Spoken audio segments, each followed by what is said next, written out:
Hello વિદ્યાર્થી મિત્રો, કેમ છો? તો લાસ્ટ વિડિયો લેશનમાં આપણે કોષ અને અર્ધકોષ એનું સાંકેતિક નિરૂપણ કેવી રીતે થાય તેની ડિટેલમાં ચર્ચા કરી ગયા. બરાબર. હવે એક સ્ટેપ આગળ વધીશું કે કોષ માટે કોષ પોટેન્શિયલ લખવું હોય, એનું સૂત્ર લખવું હોય તો કઈ રીતે લખાય. બરાબર. તો એના માટે પહેલા આપણે વિદ્યુતધ્રુવ પોટેન્શિયલની વાત કરીએ. ચલો, કોઈ પણ અર્ધકોષ કહીએ ને તેના વિદ્યુતધ્રુવ પોટેન્શિયલ બે પ્રકારના આવે. એક આવે રિડક્શન પોટેન્શિયલ, જેને આપણે કહીશું ERV, અને બીજો આવે ઓક્સિડેશન પોટેન્શિયલ,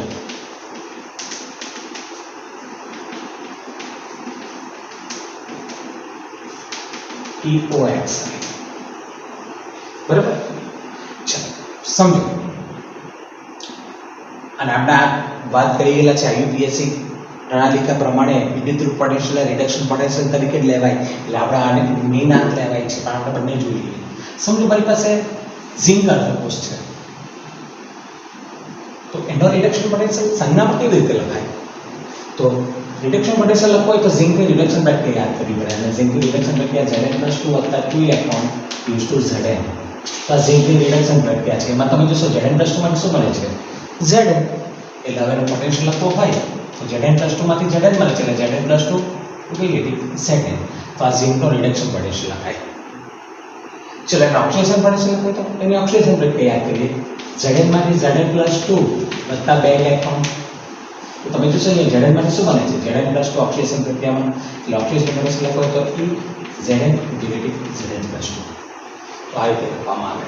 રિડક્શન પોટેન્શિયલમાં રિડક્શન પ્રક્રિયા યાદ કરવાની, ઓક્સિડેશન પોટેન્શિયલમાં ઓક્સિડેશન પ્રક્રિયા યાદ કરીશું. ચલો, કોપર અર્ધકોષ લઈએ. તો એનો રિડક્શન પોટેન્શિયલ લખવું તો હવે ક્લિયર થઈ ગયું. રિડક્શન પોટેન્શિયલ લખવું એટલે ધનાયનમાંથી ધાતુ બને. તમે જોઈ શકો છો કે Cu+2 Cu માંથી Cu બનશે, અને કોપરના ઓક્સિડેશન પોટેન્શિયલ લખવું તો Cu માંથી Cu+ બને, એટલે Cu+2. એટલે ધાતુ અને ધનાયન હોય ને તો રિડક્શન પોટેન્શિયલમાં ધનાયન પહેલા આવે, ધાતુ પછી આવે. ઓક્સિડેશન પોટેન્શિયલમાં ધાતુ પહેલા આવે, ધનાયન પછી આવે. બરાબર છે. ચલો, એલ્યુમિનિયમનો લખવો છે તો E Al ની Al, આ રિડક્શન પોટેન્શિયલ ધનાયન પહેલા ધાતુ પછી, અને ઓક્સિડેશન પોટેન્શિયલ લખવો તો Al પછી Ag માટે લખવું હોય તો E Ag + Ag, અને એ જ રીતે ઓક્સિડેશન પોટેન્શિયલ લખો તો Ag યુટિલિટી Ag+. અને મેગ્નેશિયમ માટે જો લખવું હોય રિડક્શન પોટેન્શિયલ તો Mg+2 માંથી Mg બને, એટલે Mg+2 Mg, અને એને લખાય Mg+2. ક્લિયર? ઓક્સિડેશન અને રિડક્શન પોટેન્શિયલ કેવી રીતે લખાય ક્લિયર થઈ ગયું? બરાબર, મગજમાં ઉતરી ગયું? બરાબર. હવે આના ઉપરથી હવે આપણે આખા કોષનો પોટેન્શિયલ કેવી રીતે સૂત્રમાં કઈ રીતે લખાય તો એ આપણે જોવાના છે.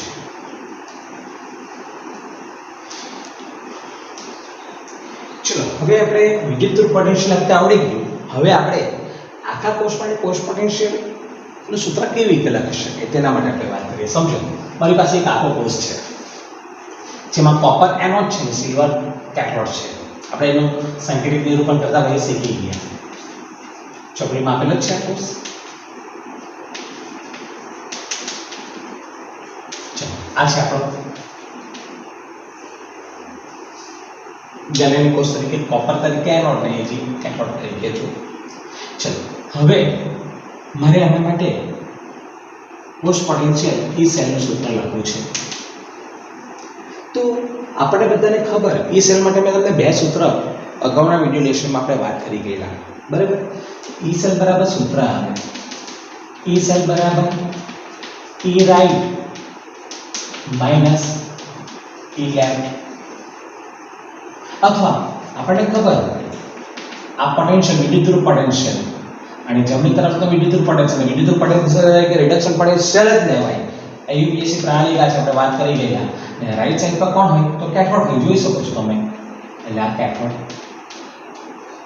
માઈનસ રિડક્શન પોટેન્શિયલ, અને લેફ્ટ સાઈડ પર કોણ હોય તો એનોડ. એટલે મેં તમને આ રીતે પણ સૂત્ર બતાવેલું હતું. એ રિડક્શન કેથોડ માઈનસ એ રિડક્શન એનોડ. આ રીતે પણ તમને સૂત્ર બતાવેલું હતું. તો ચલો હવે આપણે આને લખવું છે મારે. તો તમે જોશો આનો અર્થ શું થાય? E સેલ બરાબર કેથોડનો રિડક્શન પોટેન્શિયલ માઇનસ એનોડનો રિડક્શન પોટેન્શિયલ. ચલો કેથોડ તરીકે કોણ છે? Ag. ને Ag નો રિડક્શન પોટેન્શિયલ કેવી રીતે લખાય? અત્યારે આપણે વાત કરી ગયા. તો Ag નો રિડક્શન પોટેન્શિયલ લખવો હોય તો ધન આયન પહેલા અને ધાતુ પછી. તો Ag નો રિડક્શન પોટેન્શિયલ માઇનસ એનોડ આગળનું રિડક્શન પોટેન્શિયલ. જો એનોડ તરીકે કોણ છે? કોપર. અને રિડક્શન પોટેન્શિયલ લખો તો ધન આયન પહેલા છે Cu + Cu. તો આ સૂત્ર લખાય. બરાબર? દાખલામાં પછી એની કિંમત મૂકી દેવાની એટલે આપણો જવાબ આવે. પણ અત્યારે કઈ રીતે સૂત્ર લખી શકાય તે મેં તમને સમજાવું છું. ક્લિયર થઈ ગયો? બરાબર છે? એટલે તમે જોશો પોસ્ટ પોટેન્શિયલ આ બે વિદ્યુતીય પોટેન્શિયલ તફાવત બરાબર હોય છે કેથોડ માઇનસ એનોડ. ઓકે, ચલો આગળ વધીશું. બીજી ઉદાહરણ આપણે વધારે ખ્યાલ આપણે ડેનિયલ પોસ્ટ લઈએ. ચલો ડેનિયલ પોસ્ટમાં એનોડ તરીકે ઝિંક હોય, કેથોડ તરીકે કોપર હોય. चलो अब एवं कुछ पोटेंशियल लखो तो E सेल बराबर E right minus E left. तो रिडक्शन पोटेंशियल लेવાનો આપણે ખબર છે વિદ્યુત LUPSC પ્રણાલિકા પ્રમાણે વિદ્યુત ધ્રુવ પોટેન્શિયલ ને જ રિડક્શન પોટેન્શિયલ તરીકે લેવામાં આવે. ખાસ વારંવાર કહું છું. એટલે રાઈટ સાઈડ એટલે કોપર છે એટલે કોપરનો રિડક્શન પોટેન્શિયલ એટલે Cu + Cu માઈનસ ડાબી બાજુનો એટલે ઝિંકનો રિડક્શન પોટેન્શિયલ એટલે Zn + 2Zn જોઈ શકો છો. આ રીતે લખી શકાય, સૂત્ર લખી શકાય. ત્રીજો લો. ચાલો ત્રીજો લઉં છું Mg એનોડ તરીકે ને Fe કેથોડ તરીકે. ચલો ગણતરી કરીએ તો E સેલ બરાબર E રાઈટ Fe છે એનો રિડક્શન પોટેન્શિયલ એટલે Fe + 2Fe માઈનસ મેગ્નેશિયમનો રિડક્શન પોટેન્શિયલ Mg + 2Mg. ખ્યાલ આવતો નહીં બધાને? બરાબર. આમાં વાયુ બધા આવશે તો વાયુની વાત પછીથી પાછળથી આપણે કરવાના જ છે.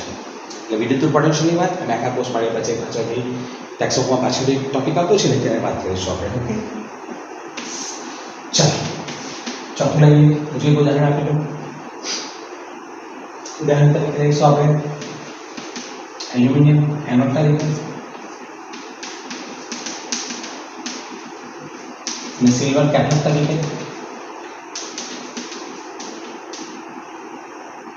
ચાલો E સેલ સૂત્ર મૂકી તો E સેલ બરાબર કેથોડનો રિડક્શન પોટેન્શિયલ એટલે Ag + Ag રિડક્શન પોટેન્શિયલમાં તમે પહેલા થતું છે ને એલ્યુમિનિયમનો રિડક્શન પોટેન્શિયલ Al + 3 તો ક્લિયર. પોસ્ટ પોટેન્શિયલ કેવી રીતે લખી શકાય ક્લિયર થઈ ગયું બધાને? મેઇન સૂત્ર યાદ રાખવાનું. સૂત્ર પરથી આ રીતે લખતા હોવું જોઈએ. બરાબર છે? શું સૂત્ર યાદ રાખવાનું? E સેલ બરાબર E right minus E left. એનો અર્થ શું થાય? કેથોડ આગળનો રિડક્શન પોટેન્શિયલ માઈનસ એનોડ આગળનો રિડક્શન પોટેન્શિયલ. બરાબર? તો આ રીતે લખાય. એટલે હું તમને પહેલા રિડક્શન પોટેન્શિયલ ઓપરેશન પોટેન્શિયલ કેવી રીતે લખી શકાય તે સમજાવ્યું અને એના ઉપરથી આખા કોર્સ માટે પોસ્ટ પોટેન્શિયલનું સૂત્ર કેવી રીતે લખાય તે સમજાવ્યું. અને એનો આ બધી જે પાયાના પોઈન્ટ છે તે અગાઉ જેમ આપણે જઈશું તમને બહુ કામ લાગવાના છે. એટલે હું સેપરેટલી ટોપિક કરીને છોટું છોટું સમજાવું છું. ચોપડીમાં આ રીતે આપ્યું નથી એટલે હું સેપરેટલી પાડે સમજાવું છું. ખ્યાલ આવી ગયો?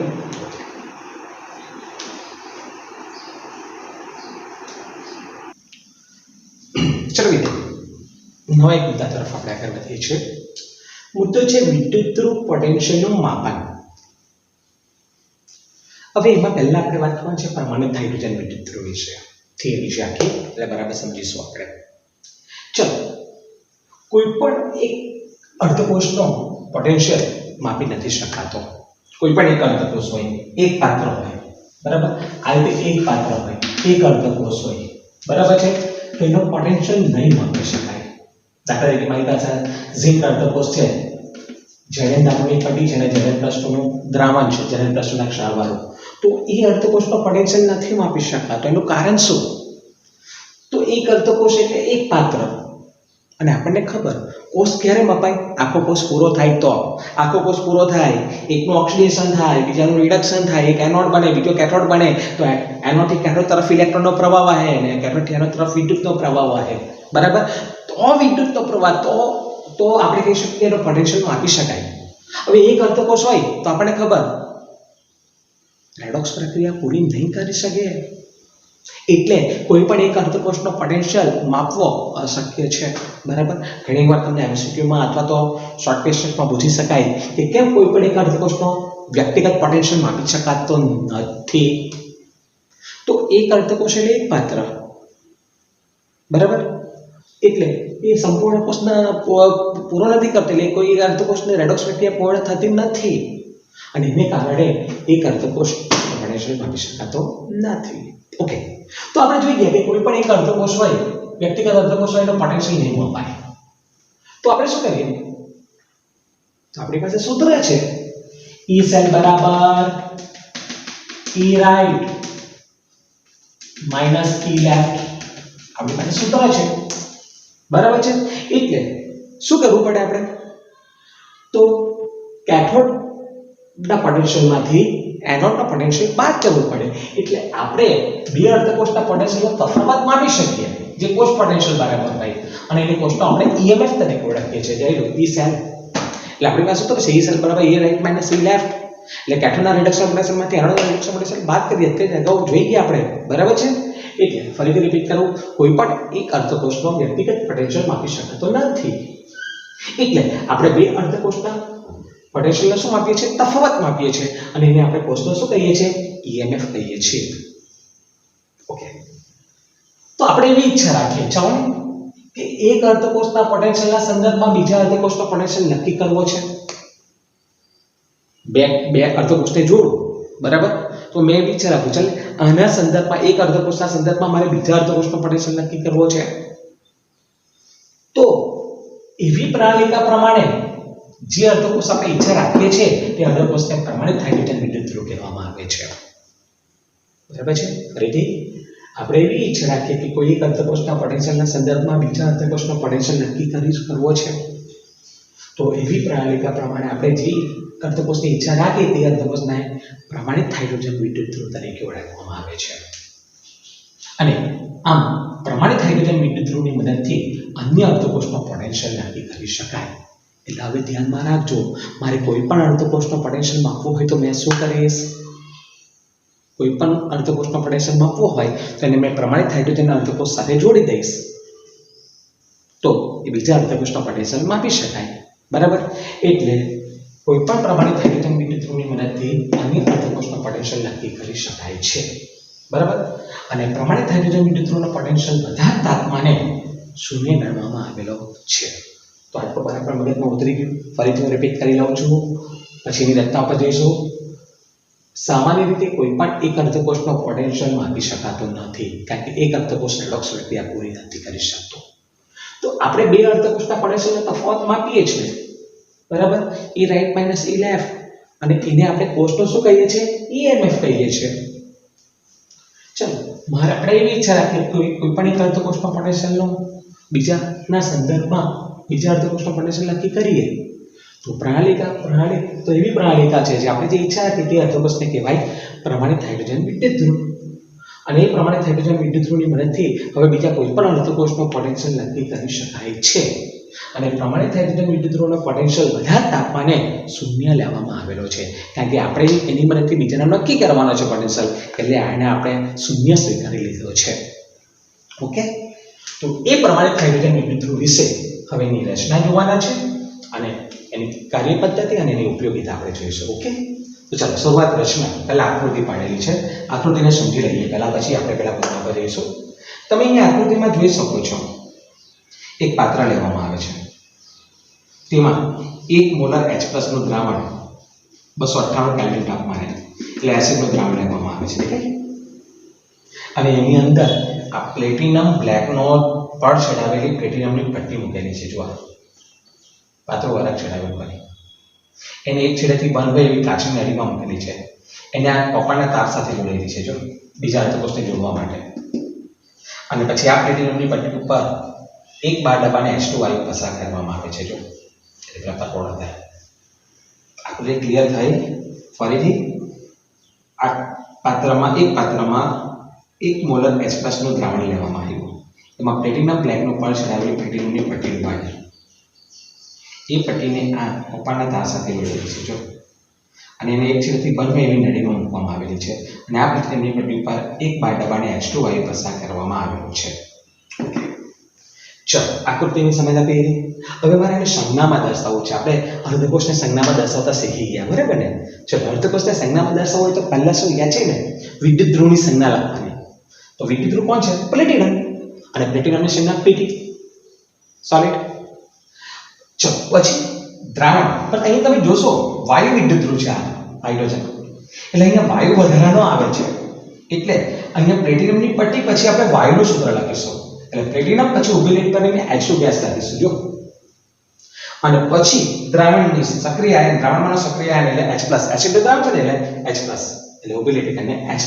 એટલે આને સંજ્ઞામાં લખો તો શું ખબર પડી ગઈ ને, પ્લેટિનમની પટ્ટી એના પરથી H2 વાયુ પસાર કરો એટલે ઊભી લીટી કરીને H2 ગેસ, અને પછી ઊભી લીટી કરીને H+ નું દ્રાવણ. એટલે વાયુ વિદ્યુત ધ્રુવ હોય ને તો એમાં વિદ્યુત ધ્રુવની સંજ્ઞા લખાય, પછી ઊભી લીટી કરીને વાયુનું સૂત્ર લખાય, અને પછી ઊભી લીટી કરીને દ્રાવણમાંનો સક્રિય આયન લખાય.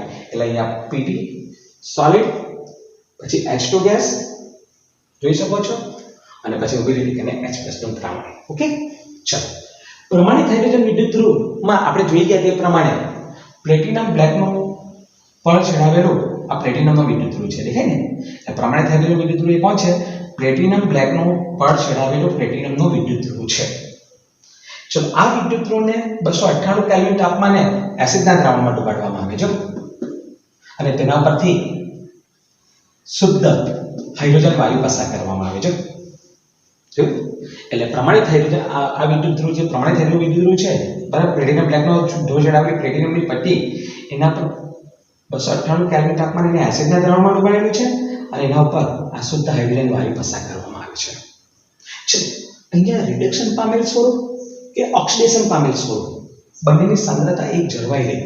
તમે આનું ઓક્સિડેશન થાય કે આનું રિડક્શન થાય, આની સાંદ્રતા 1 મોલર જ રહી છે, બદલાતી નથી. એટલે તમે જોશો, ધારો કે હાઇડ્રોજનનું રિડક્શન થયું એટલે H+ વત્તા electron use to H2 gas જો, અને અહીંયા H એક છે એટલે 1/2 કર્યું, તો આ રિડક્શન પામેલ સ્વરૂપ છે.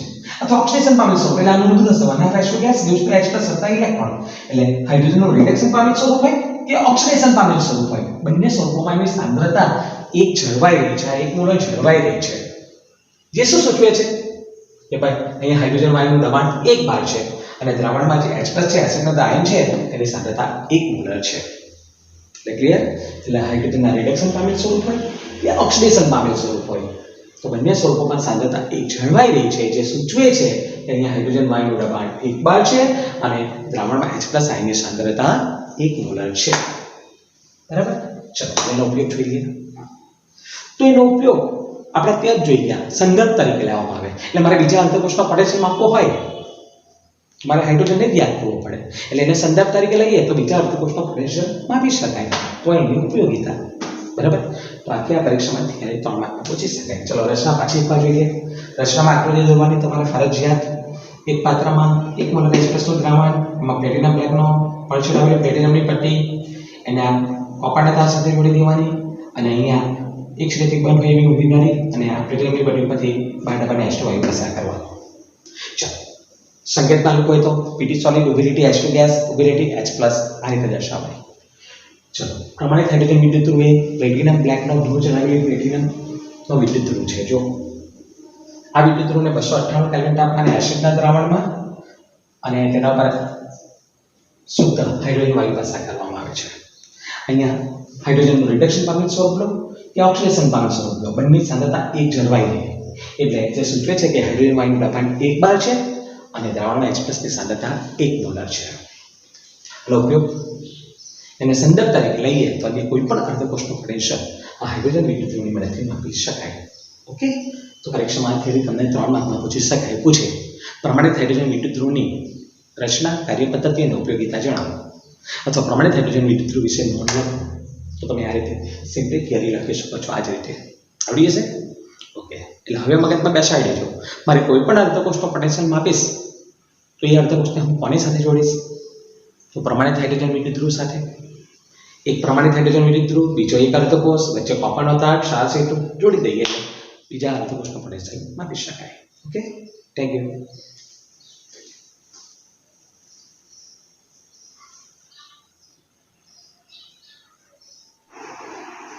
વિદ્યાર્થી મિત્રો આપણે આખી પ્રમાણિત હાઇડ્રોજન વિદ્યુત ધ્રુવ માટે થિયરી શીખી ગયા, બરાબર.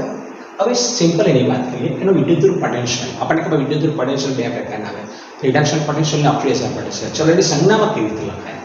તો પહેલા અમે રિડક્શન પોટેન્શિયલની વાત કરીએ. રિડક્શન પોટેન્શિયલ લખવું હોય ને તો આપણે રિડક્શન પ્રક્રિયા યાદ કરવી પડે. અને તે રિડક્શન પ્રક્રિયા જોઈ ગયા, H plus electron gives to 1/2 H2. તો આ રિડક્શન પ્રક્રિયા છે, આપણને ખબર છે. તો હવે એનો રિડક્શન પોટેન્શિયલ લખવું હોય તો H પ્લસ પહેલા આવે ને H2 પછી આવે, એટલે H પ્લસ 1/2 H2.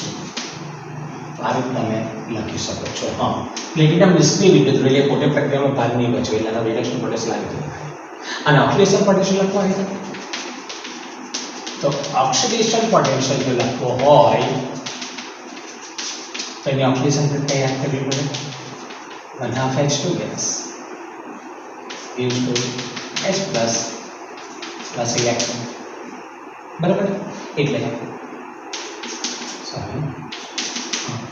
આપણે એનો ઓક્સિડેશન પોટેન્શિયલ લખવો હોય તો 1/2 H2 gas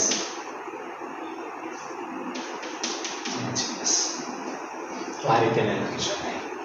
તો આ રિડક્શન પોટેન્શિયલ અને ઓક્સિડેશન પોટેન્શિયલ. અને આપણને ખબર એનો કોઈ પણ પોટેન્શિયલ હોય એનું મૂલ્ય 0 જ આવે. પછી આ રિડક્શન પોટેન્શિયલ હશે કે ઓક્સિડેશન પોટેન્શિયલ એનું મૂલ્ય 0 જ છે. ઓકે, લખતા ખબર પડી ગઈ? રિડક્શન પોટેન્શિયલ ધન આયન પહેલા વાયુ પછી, ઓક્સિડેશન પોટેન્શિયલ તો વાયુ પહેલા ધન આયન પછી, બરાબર. આટલું ધ્યાનમાં રાખીશું. ચલો હવે આખા કોષ માટે જેમ આપણે પછી જોઈ ગયા, આખા કોષ માટે એની કેવી રીતે લખી શકાય આખા કોષ માટે, તો એ આપણે ત્યાં સમજી લઈએ. ચલો સમજી લેવા બધી પાસે કોઈ એક કોષ આપેલો છે. કોષ તરીકે છે મારી પાસે એનોડ તરીકે હાઇડ્રોજન છે અને હાઇડ્રોજન અર્થ છે પ્લેટિનમ. આપણે લખતા હોય H2 ગેસ અને H પ્લસ. અહીં જોઈ ગયા સંકેતમાં લખાય. અને કેથોડ તરીકે મારી પાસે કોપર છે એટલે Cu+2 અને Cu. અહીંયા પહેલા લખાય તો ઊંધો લખાય. ચલો હવે આનું કોષ પોટેન્શિયલ લખવો તો E સેલ બરાબર આપણને ખબર E રાઈટમાં કોણ છે? કોપર. એનો રિડક્શન પોટેન્શિયલ લખી દઈએ Cu+2 Cu minus E left. હવે હાઇડ્રોજનનો કયો પોટેન્શિયલ લખવાનો? તો રિડક્શન. આપણે ખબર વિદ્યુત પોટેન્શિયલ તરીકે રિડક્શન પોટેન્શિયલ છે S પ્લસ 1/2 H2. ક્લિયર? ચલો બીજો લઈએ જો વધારે ચલાવશે. હવે મેં એનોડ તરીકે ઝિંક લઉં છું ને કેથોડ તરીકે હાઇડ્રોજન લઉં, પણ આપણે હાઇડ્રોજન લખીએ તો આખો ઊંધો લખવો પડશે. એટલે પહેલા H પ્લસ લખવું પડશે, પછી H2 લખવું પડશે અને પછી પ્લેટિનમ લખવું પડશે. ને હવે આનો કોષ પોટેન્શિયલ કરીએ E સેલ બરાબર તો E રાઈટમાં હાઇડ્રોજન છે એટલે E H plus 1/2 H2 minus E left જનરેટર્સનું સેકન્ડ. તો આ રીતે લખી શકાય. જેમ આપણે અગાઉના કોષ માટે ધાતુના કોષ માટે અર્ધકોષ માટે શીખીએ તેમ અહીંયા વાયુમાં હાઇડ્રોજન માટે આપણે નહીં એટલે ખ્યાલ આવી ગયો હશે. Okay, thank you.